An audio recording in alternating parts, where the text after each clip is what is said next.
অবৈতনিক প্রাথমিক বিদ্যালয়ে চালু হলো ডিজিটাল হাজিরা পদ্ধতি।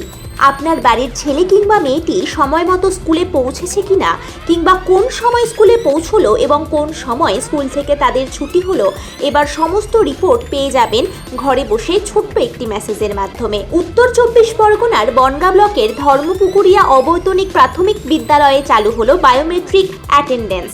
আর স্কুলে এই বায়োমেট্রিক যন্ত্রটি বসানোর পেছনে মূল কারিগর হলো শিক্ষক শিক্ষিকা এবং অভিভাবকেরা। বিদ্যালয় সূত্রে খবর, স্কুলের সকল পড়ুয়ার জন্যই তৈরি হয়েছে ডিজিটাল পরিচয়পত্র। প্রতিদিন স্কুলে ঢোকার মুখে সেই পরিচয়পত্র স্বয়ংক্রিয় অ্যাটেন্ডেন্স মেশিনের সামনে ধরলেই স্কুলে ওই পড়ুয়ার উপস্থিতি যেমন সার্ভারে আপলোড হয়ে যাবে, তেমনি ওই পড়ুয়ার অভিভাবকদের মোবাইল ফোনেও SMS এর মাধ্যমে বার্তা পৌঁছে যাবে যে তাদের সন্তান স্কুলে পৌঁছে গিয়েছে। একইভাবে স্কুল ছুটির সময়ও ওই ডিজিটাল পরিচয়পত্র মেশিনের সামনে ধরতে হবে পড়ুয়াদের। তখনও একইভাবে অভিভাবকদের কাছে বার্তা পৌঁছবে যে স্কুল ছুটি হয়ে গিয়েছে। বিদ্যালয় কর্তৃপক্ষের এই অভিনব উদ্যোগকে সাধুবাদ জানিয়েছেন বিদ্যালয়ের অভিভাবক অভিভাবিকারা। উত্তর 24 পরগনা থেকে শান্তনু টিকাদারের রিপোর্ট। বাচ্চারা কখন স্কুলে আসলো বা কখন গেল এটা আমরা জানতে পারবো আর কি।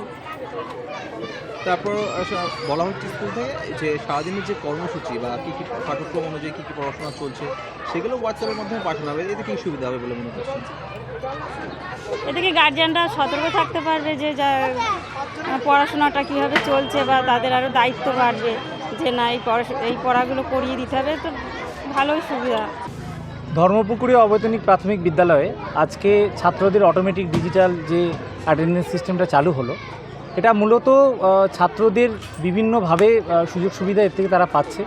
প্রথমত স্কুলে তারা এলো, বাড়িতে তাদের অ্যান্ড্রয়েড ফোন বা যে কোনো ফোনে মেসেজটা চলে যাচ্ছে যে তারা স্কুলে আসলো সেফলি, এবং তারা যখন ফেরত যাবে তখনও তারা একবার কার্ডটা ছোঁয়াবে এবং বাড়িতে সেই মেসেজটা চলে যাবে যে বাচ্চার স্কুল ছুটি হলো।